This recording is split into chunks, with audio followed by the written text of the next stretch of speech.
இலங்கை தமிழரசு கட்சியின் பதில் தலைவராக CVK சிவஞானம் நியமிக்கப்பட்டுள்ளதாக நேற்று நடைபெற்ற அக்கட்சியின் மத்திய செயற்குழு கூட்டத்தின் பின்னர் அறிவிக்கப்பட்டது. கட்சிக்கு பதில் தலைவர் ஏன் தெரிவு செய்யப்பட்டார்? இது தொடர்பில் இன்றும் கருத்துக்கள் தெரிவிக்கப்பட்டன. இலங்கை தமிழரசு கட்சியின் மத்திய செயற்குழு கூட்டம் வவுனியாவில் நேற்று நடைபெற்றது. மாவை சேனாதிராசா இலங்கை தமிழரசு கட்சியின் அரசியல் குழு தலைவராக தொடர்வார் எனவும் கட்சியின் தலைமை பதவி தொடர்பில் அடுத்த மாநாடு வரையான காலத்துக்கு சிரேஷ்ட உப தலைவராக கடமையாற்றுகின்ற CVK சிவஞானம் பதில் தலைவராக கடமையாற்றுவார் எனவும் இதன்போது ஏகமனதாக தீர்மானிக்கப்பட்டது. மாவை சேனாதிராசா உரிய நேரத்தில் நடவடிக்கை எடுக்காமையே பதில் தலைவர் தெரிவுக்கான காரணம் என பாராளுமன்ற உறுப்பினர் இரா சாணக்கியன் இன்று மட்டக்களப்பில் தெரிவித்தார்.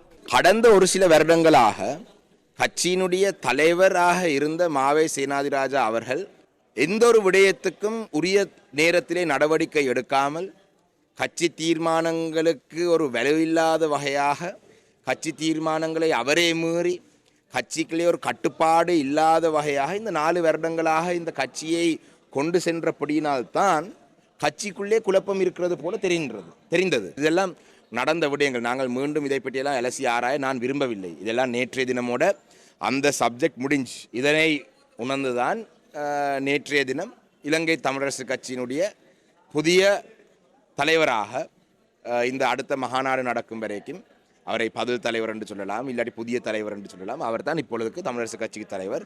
கட்சியினுடைய ஒரு சிரேஷ்ட உறுப்பினர் CVK சிவஞானம் ஐயா அவர்களை நேற்றைய தினம் மத்திய குழுவால் அவர்தான் கட்சியை இனி தொடர்ந்து அடுத்த மகாநாடு வரைக்கும் வழிநடத்த வேண்டும் என்று அவருக்கான அந்த அங்கீகாரம் வழங்கியிருக்கார். இதேவேளை தலைவரை தலைவர் பதவியிலிருந்து நீக்க முடியாது என நேற்றைய கட்சியின் மத்திய செயற்குழு கூட்டத்தை வெளிநடப்பு செய்த முன்னாள் பாராளுமன்ற உறுப்பினர் சிவமோகன் கூறினார். தலைவரை நீக்கும் அதிகாரம் இந்த மத்திய குழுவிலே எவருக்குமே இல்லை. அதை நான் நேரடியா பதிவு செய்துட்டு இன்றைக்கு வெளிநடப்பு செய்துள்ளேன். எனவே என்னுடைய நோக்கம் இந்த கட்சியை சீராக்குவதுதான். தலைவர் பதவியிலிருந்து நீக்க முடியாது. நாங்கள் கேட்டுக்கொண்டது தலைவராக இருக்கட்டும், பதில் தலைவர் கூட்டங்களை நடத்தட்டும் என்று. ஆனால் அவர்கள் அது ட்வீட் பண்ணப்பட்ட செய்தியை வெளியில விடுகிறார்கள் நினைக்கின்றேன். அது செய்தி அல்ல. தலைவராக இருப்பார், பதில் தலைவர் அந்த கடமைகளை ஆற்றலாம். இது என்னுடைய நிலைப்பாடாக இருக்கிறது. தொடர்ச்சியாக பலர் வாக்குவாதம் செய்தார்கள். கடைசியாக ஒரு முடிவுக்கு வர வேண்டும் என்ற அடிப்படையில் சிலர் செயல்பட்டிருக்கிறார்கள். நான் ஒரு தனி மனுஷனாக அந்த நியாயமற்ற செயல்பாட்டுக்கு பின் செல்ல முடியாது. இதேவேளை கட்சிக்குள் பதவி பிடிப்பது என்றால் தான் வழக்கு தாக்கல் செய்து கட்சியில் ஆட்டங்கள் காண வைத்திருக்கலாம் என இலங்கை தமிழரசு கட்சியின் பாராளுமன்ற உறுப்பினர் ஸ்ரீதரன் இன்று கிளிநொச்சியில் தெரிவித்தார்.